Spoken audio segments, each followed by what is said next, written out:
And Carl, would you like to go through Raw for us?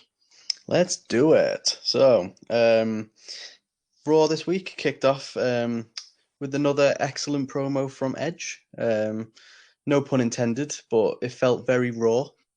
Um, Hey. I think, obviously, I think he's been doing a fantastic job since he's come back, Edge, with his promos and stuff. He, I don't know if it makes you kind of question the current talent because when he's come back after such a long layoff and the promos that he kind of gives make you really kind of resonate with him and get behind him, it kind of puts the other guys to shame a little bit.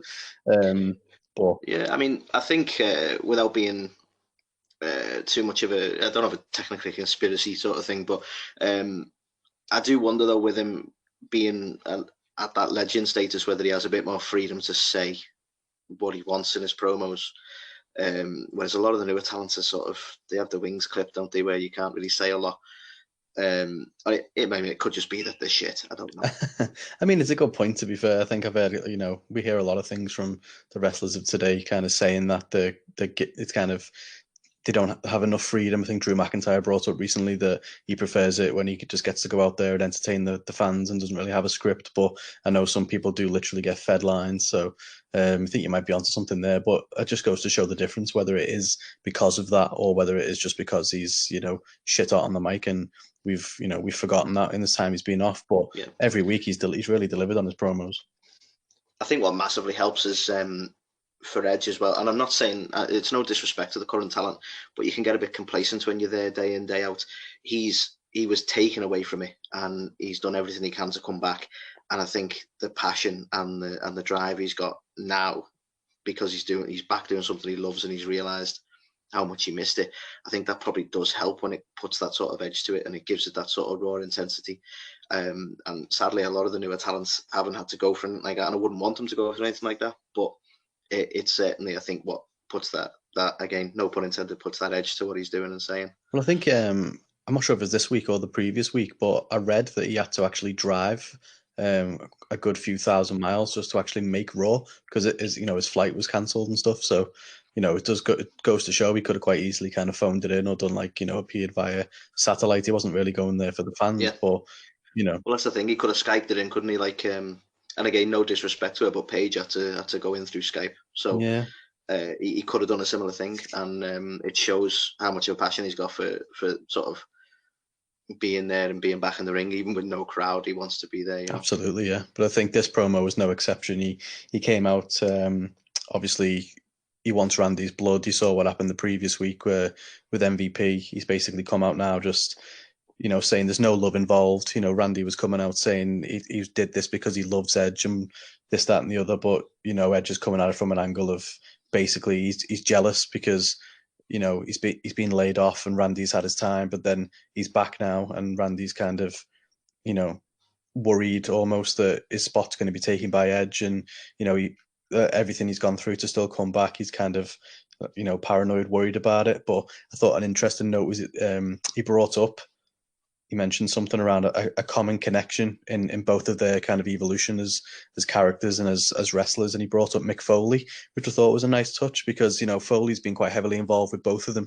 There's been he was very heavily involved in the Randy Orton kind of legend killer gimmick, but then he was also quite heavily involved in the rated RKO stuff. I remember he had he took a bump through a flaming table for Edge. So, he has been quite heavily involved in both of their kind of rises to, the top almost, if you will. But I think he brought him up, but he said it was quite nice the way he did it because he brought up that they have quite a lot in common in terms of the kind of connection with Foley. Only the one thing that Foley mustn't have taught Orton that he did teach Edge was he didn't teach Orton grit. So he's kind of building it up nicely, I think, and oh yeah, with everything that's gone on, it kind of built to a nice little culmination with adding the stipulation of a last man standing match to WrestleMania. So adds that little bit extra to it, I think. Do you know what I thought was interesting as well? The fact that he's gone for a last man standing match. Now, typically, they're not going to be a short match, which is interesting for someone who's just come back and who has got. Obviously, he's recovered in some sense, but he's always going to have those areas there. Do you know what I mean? So someone who's going to have to be careful as well. And I find it interesting that you get people like, and I'm not disrespecting them. I even give a bit of respect to Brock last week. But when you get people like Brock and Goldberg who've come back and it's like, I'm not going to do more than 5-10 minutes. I find it interesting. This I imagine is at least 15 minutes plus of a match. It's got to be more, surely. Yeah, surely. Last man standing. But it's going to be, by all accounts, from the stipulation alone, it's going to be a hell of a match. And it's interesting to see that again. He's going to put his all into it. And yeah, I can't wait to see it. It's been built up really well.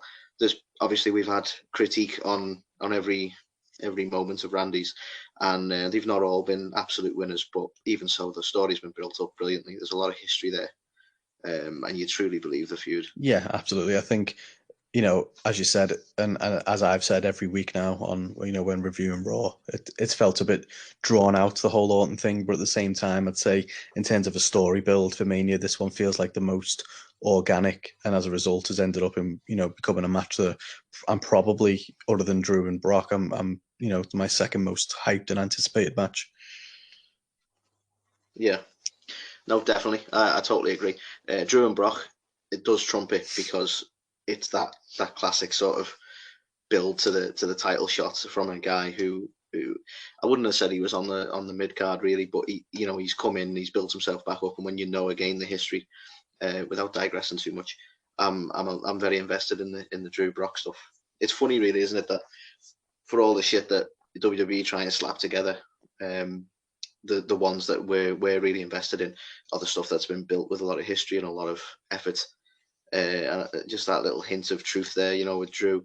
He did leave the WWE previously. He was bitter about it, and then you've got Edge who has come back off injury, and those elements to it just really add to the story.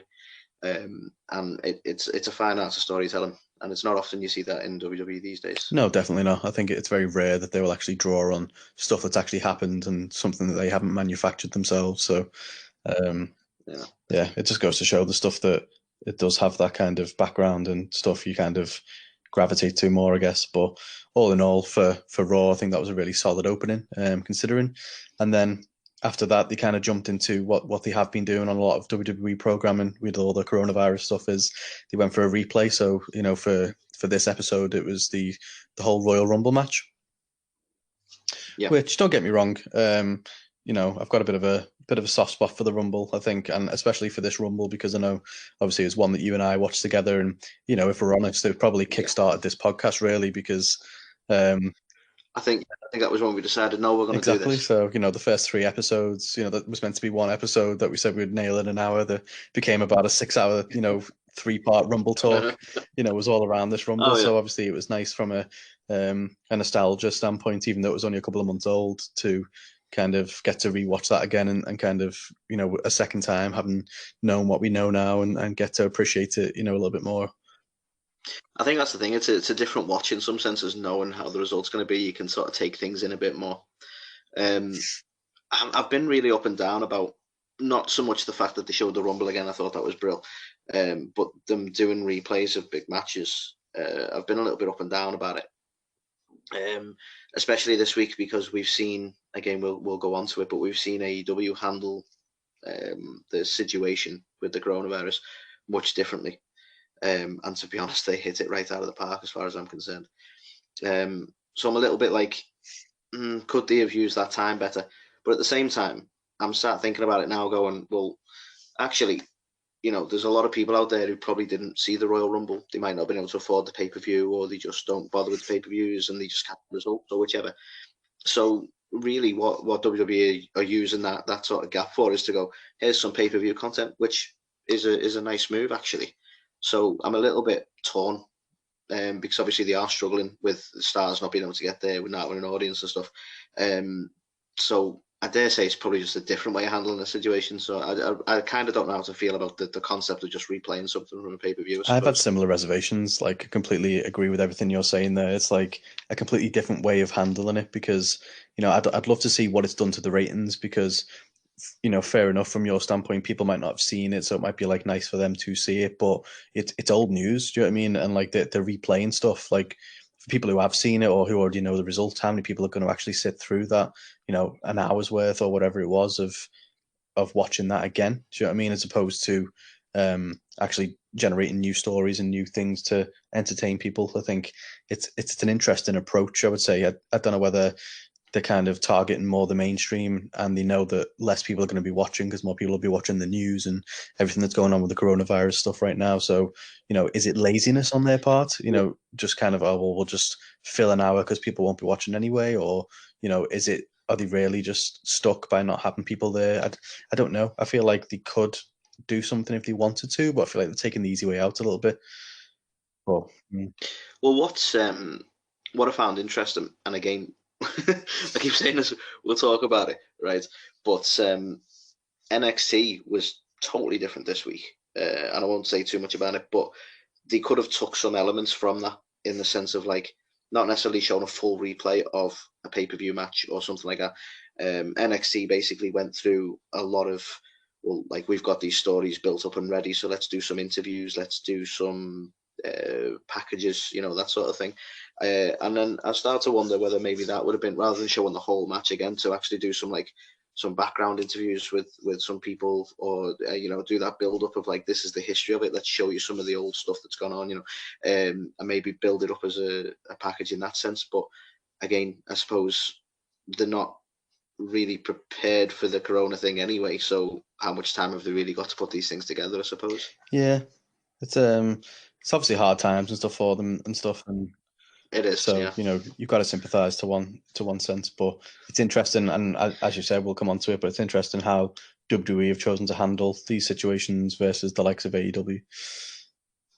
Yeah, I totally agree. After the Rumble, the next kind of segment on Raw was Angry Taker. We also had somebody randomly go, all right, I can't make matches, but I'm going to advocate this match happening, and then it's happening. It's like, well, no one signed a fucking contract there.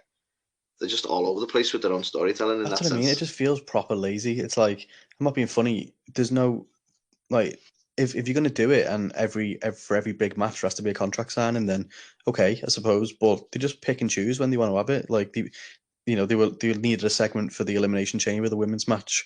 So they did a random contract signing for that, just so they could have fucking a little bit of chaos erupt. And then for this one, it was like fucking like the Goldberg and Roman Reigns example. It was announced, this is the match, and then fucking however many weeks later, okay, now we're going to sign the contract to make it official.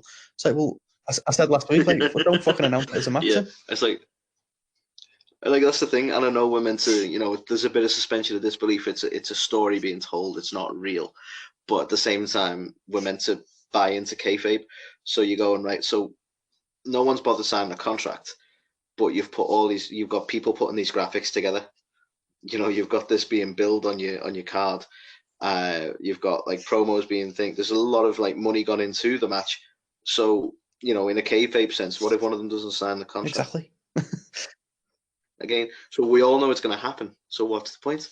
Yeah, just, I don't know. It feels very lazy, but here you go. Yet another contract signing thing was, drawn out again, and Angry Taker comes down, very, very angry at the fact that AJ Styles, last week revealed his name's actually Mark Calloway, and he's his wife's bitch apparently and stuff like that. So comes down and shock horror, the poor table gets a little toss around the ring. You mean, hang on, we had a contract sign and somebody flipped the table? I know. I mean, at least this was an original part to it. Yeah, right. So yeah, comes in straight away, flips the table over as soon as he gets into the ring. So at least there wasn't even anyone else in there, just Michael Cole looking at him. And then, I mean, maybe he just hates tables. Maybe, yeah, it's quite a possibility. Although it must be a common trend with the amount of times it happens. But I know you alluded last week to him potentially coming back with the American Badass gimmick. But this week he had a do-rag on, so. Maybe he's not coming back as the Dead Man or American Badass, but he's coming back as Hood Rat Taker. Yeah, it was kind of weird. It was like, because he still had the proper Dead Man music. It was almost as if the original Undertaker has a child with the American Badass, and this is what you get. Because it was like a weird hybrid Well, that's between it. It the was a two. really weird combination. He comes out with a bandana on, and then the bandana falls off. And I think basically he's probably just having this little midlife crisis because he's going bald. And as soon as his thing fell off, you could see straight away he's like clinging onto his hair. So I had a. I think that's why he flipped the table, to be honest. He just feels the rage. It's He's so well, that's angry it. about his hair. So yeah, so he wasn't a happy bunny. He wasn't a happy gangster, whatever the fuck he is at the minute. He came down. Yeah, I don't think he's allowed to ride motorbikes anymore. Well, of With him course. being So old. yeah, So. God, he's got a lot going on in his life, the poor guy. But yeah, he came down, flipped the table as you do, and then fair play to AJ Styles. Clearly, appreciating the social distancing by coming on via satellite from the back instead of actually coming down to the ring. So he's in the back with the OC signing his contract, and then I mean, fucking hell, what's it going to take to just drop AJ Styles? So AJ signs his contract, sends the OC out to go and deliver it to the Undertaker. Like, what do you think's going to happen? Like, as the OC, fucking hell, you're going down. They're going, right, we're going to get our ass kicked now, but yeah, he's our mate. Like, it doesn't make any fucking sense. So shock horror. Yeah. Those guys come down with the contract and Taker batters them. Yeah, I mean, to be honest, that would be the shock in wrestling these days if they'd done one of these contract signings and everyone just signed them Exactly. and got along, shook hands or whatever, because this happens every time. Yeah, it feels a bit repetitive, but I feel like for this whole segment, I don't know, it was pointless really. It didn't really do anything because, Taker's meant to be fuming after the AJ Styles promo last week. He didn't get any chance to get any revenge. He's already been built up quite a bit, Taker. Like, at this point, do we really believe AJ is going to beat him at Mania? Because there's no indication of why he would. Yeah, I mean, in some senses, a little back and forth between the two of them might have done some good for this storyline. Well, like even AJ getting the upper hand for once. I know he did. He got the upper hand last week via a promo, but there's nothing making us think that he's got a chance. The times that they meet face to face are very limited, and I think they should have used this rather than keeping AJ in the back. Unless the AJ element was pre-recorded and the OC were the only ones physically there that night. Possibly, maybe. Who knows? It's one of them, isn't it? Because you try not to be too harsh on them because you don't actually know the full, situation that they're going through. But all I can judge it on is what I see from the show. So for me, I didn't think it was very good. Felt like a bit of a waste. No, I agree. I was disappointed. Other than that slight hint that it's going to be the exactly, American but even then, like fucking the American bald ass by the looks of it, because he's fucking. Was it the American Who knows? Dead Man? Who knows? American do-rag. But I want him to go full American badass, but instead of coming out on the motorbike, it's a mobility scooter. That's what I want to see. I mean, give it a few years. I'm sure he'll be fucking at WrestleMania 46. Yeah, I still want it to be Kid Rock playing. Exactly the same, just the scooter instead of the bike. Kid Rock can be there on a Zimmer frame saying "keep rolling, rolling, rolling" as he, Oh no, that's Limp Bizkit. Yeah, you get the point. You get the point. It is Limp Bizkit. What did Kid Rock do? American Badass. Oh, it was actually called American Badass. Well, at that point, he's probably lost his hair too, so they can both be American bald asses together. So that was that. So a bit disappointing, which is a rarity when you've got Taker there, but yeah, wasn't really digging it. And then the next point is they may as well just have this as a weekly segment now, is the Mexican Minute. So which Mexican coupling is it going to be this week? So once again, it was Rey, this time versus Andrade. And once again, Mysterio gets the win. I think they just have like a random wheel at the back. Really? Just filled with Mexican wrestlers and they just spin it. It just so happened. Naturally, it's always Rey. Rey versus. I mean, I'm just surprised it hasn't landed on fucking El Torito yet. But so they have a match as they do every week. Some combination. Rey wins it again. So I don't really know where they're going with this. Surely it's got to be a US title match now that they're trying to move towards with it. I would assume.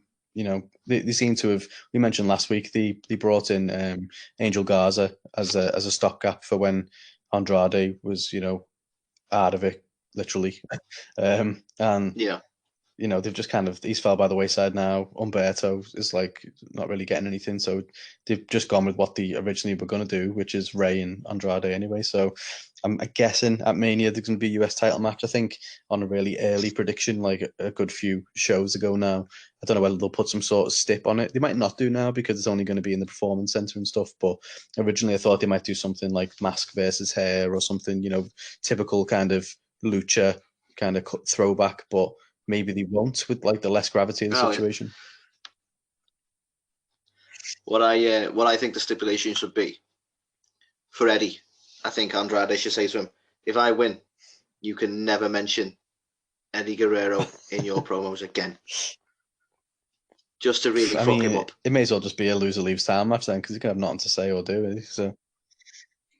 But, yeah, so again.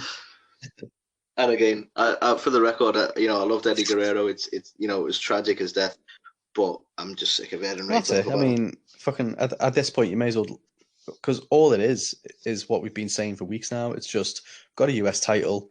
It's pointless having someone from the US hold it. We'll give it to some, whatever the flavor of the month is, whether it's fucking, Irish, whether it's fucking God knows what. But now it happens to be Mexican, so it's like, okay. That's a whole different wheel they've got in the back. Literally just Sheamus and Becky.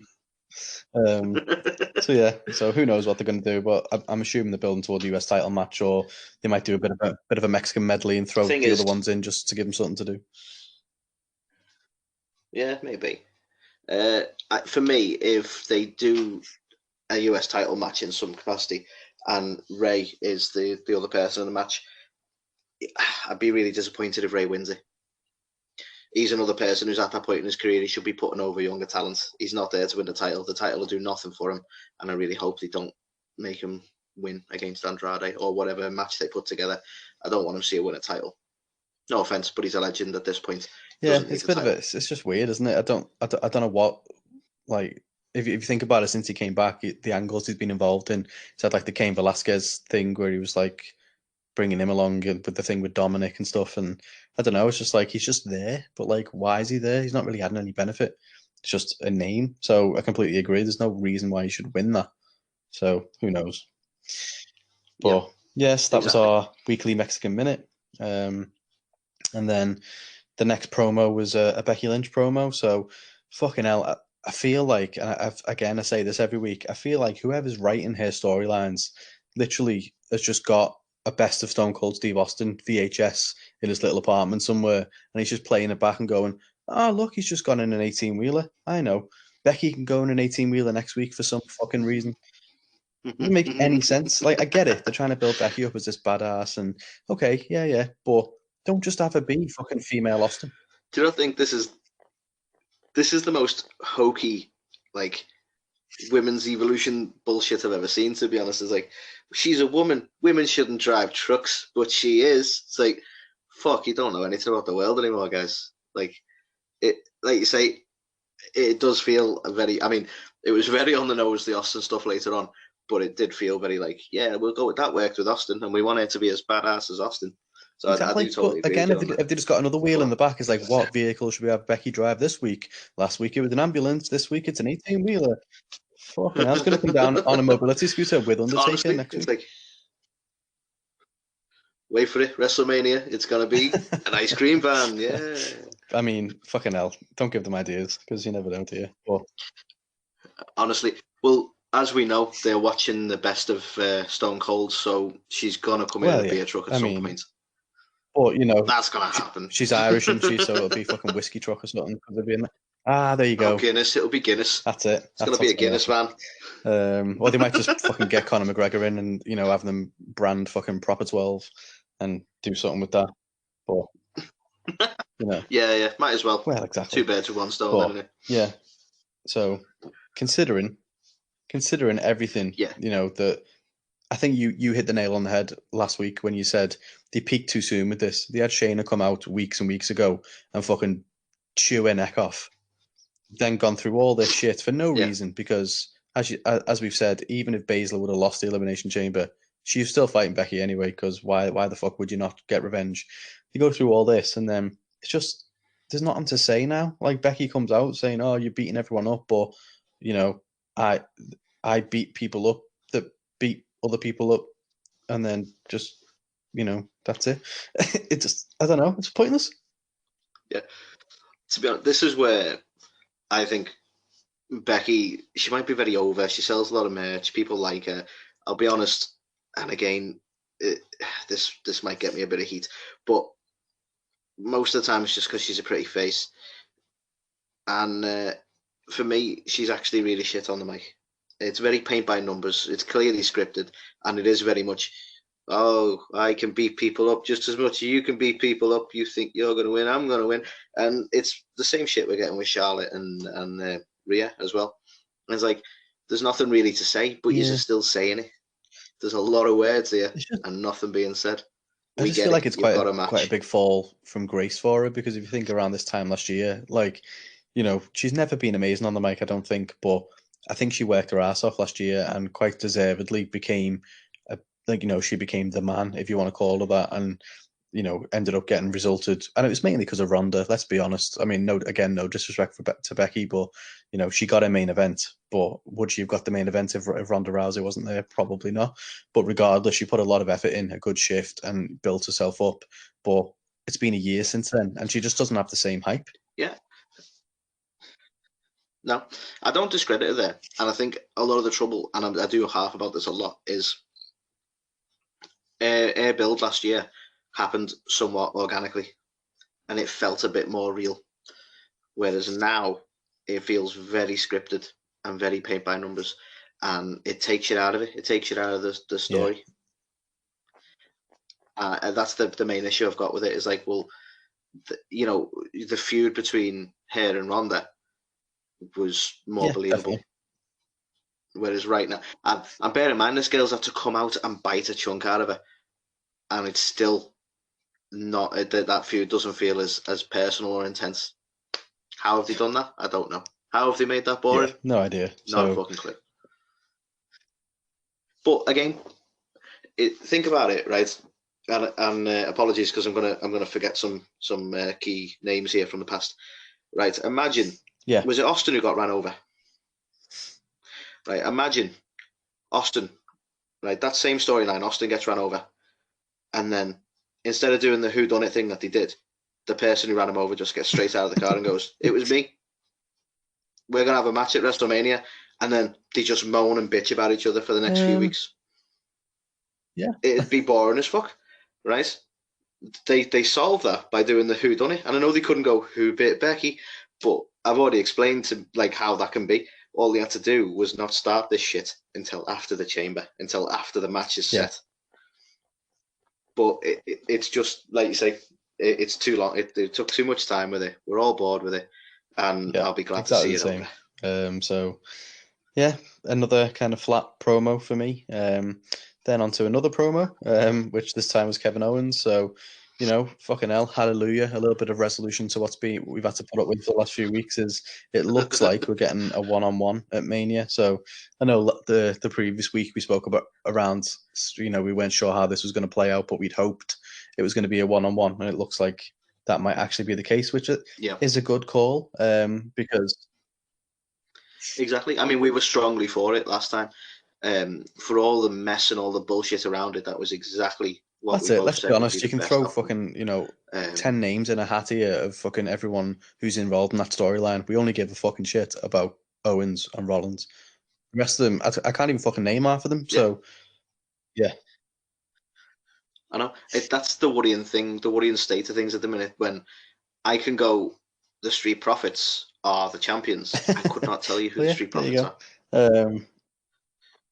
Is it? I mean, it probably is. Who knows? Is it? What is his name? Montel. I want to say it's Montez. Is it Montez? Montez. That's one of them. And it's similar with the Viking Raiders. Don't know them individually. Exactly, but it never made any sense for them to be involved in anything anyway. They've got no fucking there's no reason why they would be. So this whole thing just became a fucking mess. And I don't know what the original plan was because Samoa Joe's been pulled out of the story. So I don't know what the I can original only plan was in assume their heads. it was better than whatever the fuck they did, because otherwise, Jesus Christ. But it looks like at least we're going to get a one-on-one. And let's be honest, it won't be a one-on-one because every other fucker is going to get involved just on WrestleMania now. But, at least the actual main match is them two. Yeah.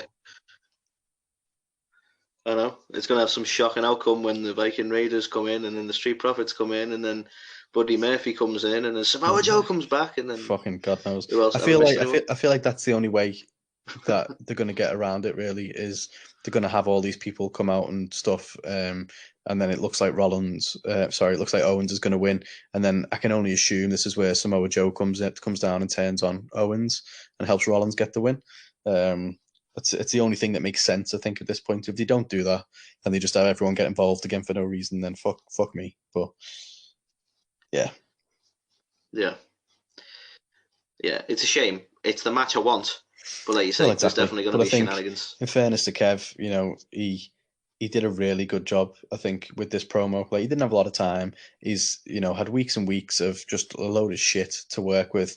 But I feel like, if anything, the change that's happened with Mania has been beneficial for the feud with Owens and Rollins, because it's quite nice that it's taking place in the Performance Center. There's a lot of history, between the two of them there from their NXT days and stuff. And yeah, I'm right in saying they both spent years on the indie scenes, on like Ring of Honor and stuff like that. They both got brought over together. Seth was the first NXT champion. I think by the time Owens was the NXT champion, Seth had already won the main title, I think. So they were slightly different trajectory in terms of when they made their kind of main roster debuts and stuff. But so I think they did a good job, and somehow, despite all the shit that we've had to watch, it's made me more invested in it after this promo because of that. Reminding us around all the history that they've had and stuff like that. So I thought he did a really good job, Owens, to be fair, and it was a good promo to kind of build it up. Oh yeah, definitely. He's doing it. I always think this is a mark of a good wrestler. It's like good wrestler. Apologies, because it's not about wrestling, but it's always the mark of a good superstar when they can be handed crap or handed a situation like this, where, to be fair, the storyline, we don't know what it was originally going to be, but they'd be handed a difficult storyline to work with, and they could still pull something together. They can still sort of build you a bit of hype for it. And Owens is fantastic at that. Yeah, definitely. He's I think he's had so many shit storylines and so little to work with, and he's always done something to make it enjoyable, or and it's no secret he's one of my favorite guys in the business today. For the little things that he does and for the way that he comes across, and he turns chicken shit into chicken sandwich. But I think it's just typical Owens again. He made it really kind of made you look forward to it. Oh no, totally agree. Whilst we're on the subject though, because it is well known that you're a Kev Mark. Let's be honest. When did he swap out to the Stunner? I've only realised that he doesn't really do the powerbomb anymore. I think it was not long. It was probably, I think it may be coming up to a year or so. I don't actually know how it came about. I think he just started incorporating it into his moveset normally, but at the powerbomb was his finish. And then, he started doing it, and then I think Austin talked about it on his podcast. I think he got asked a question, and he said, like, yeah, he does a pretty good stunner. And I think he kind of got the endorsement then from Austin, and it's like, well, I'm going to use it as my finish then. Right. Oh, nice. So it's like that bit of respect that he didn't use it as finish. Yeah, so I think getting the nod, as it were. I just found it interesting because straight away in my head I was like, is that because he's suffered some sort of injury and can't, or like, and it's sort of just been discreetly dealt with, or because I couldn't see an issue with the powerbomb itself, not like when they got rid of the curb stomp for as long as they did, but I was like, well, is it an injury thing? Is he struggling? The only thing I can think of is because he became a face, maybe like the pop-up powerbomb thing is too much of like a heel finish. So maybe they said, like, you find something else, and then it just came about that way, possibly. But it's a really, really good question, to be fair. It just sort of happened. Yeah. No, that's it. Sort of felt like that for me, so I'm glad it's not. That is pretty much the case, because I was like suddenly like, because I knew he did it, but then suddenly I'm like, he's marketed as a match stun Owens stun now instead of fight Owens fight, and I've not seen him do a powerbomb in ages. I'm like, it seems to be his go-to thing now, and I don't recall it changing. But they can never go signposting and they go, just for news, everyone, he's changed his finisher. So you have to look out for these things. Well, So it just so I was happens your curious, curiosity has made a fantastic segue into the final segment of Raw. Yeah, that was totally deliberate, Cal. Which just so Totally happened to deliberate. be, 316 day, the return of Stone Cold Steve Austin. And wow, the lack of the crowd really, really was evident. Do you know what? That did I not think I help said him last at week I all. was really interested to see how that would come about, because, let's be honest, Austin's a fucking star, and as soon as he comes back on, anywhere, the fans lose their shit, and he feeds off the fans like no one else. Oh yeah, yeah. And this, He really does. But like, he can take exactly, something as simple as and it saying what still goes on and today. turn it into a thing. But It's crazy. it does, it does. I mean, I think we had a comment on Exactly. one of our So, social medias to that effect. I was really interested to see how he'd handle it, and this was fucking bad. It was really bad. I think for the first time since all this coronavirus stuff and, the no audience and things like that, this is the first time I felt like, oh, this isn't working. Like, I feel like it really hurt Austin there by not having the fans. No, it did. It was super awkward. Like, it just, I couldn't enjoy any part of it. Like, and I know he was trying, and this is nothing against Austin because he needs a crowd. But it was just like, yeah, it was it proper wasn't good. awkward, as you've said, but it was goofy as fuck as well. So, he comes down and then he starts like saying these like different 4-letter words or things or whatever. And then for some fucking reason, Byron Saxton, who's on commentary, starts holding up these big fucking rating numbers. What? I don't. Yeah, he was like giving every catchphrase he was bringing out for 316 Yeah, Day. He was Byron was giving him a rating for it, wasn't he? it was Yeah, it awful. It was. was so Yeah, bad. Like, who thought that was a good I idea? don't know. It was so cringe, and I don't know if they tested this whole thing and thought it was a winner, or whether it was. I don't know what was going on, but it was God knows. just Like, I feel strange. like they must have had something else in Very mind, and this strange. was like a last minute decision, and it was all they could come up with, and it was a really bad call. But they did all that for some reason, and then Austin brings down Byron, and then unfortunately gives him a kick in the dick for his troubles. I think Austin obviously tried to kick him in the stomach, but you know, age is a wonderful thing, and I don't think he could lift his leg up fully, so he just ends up full kicking him in the nards, which I thought was fucking brilliant. So there was one shining moment to the segment.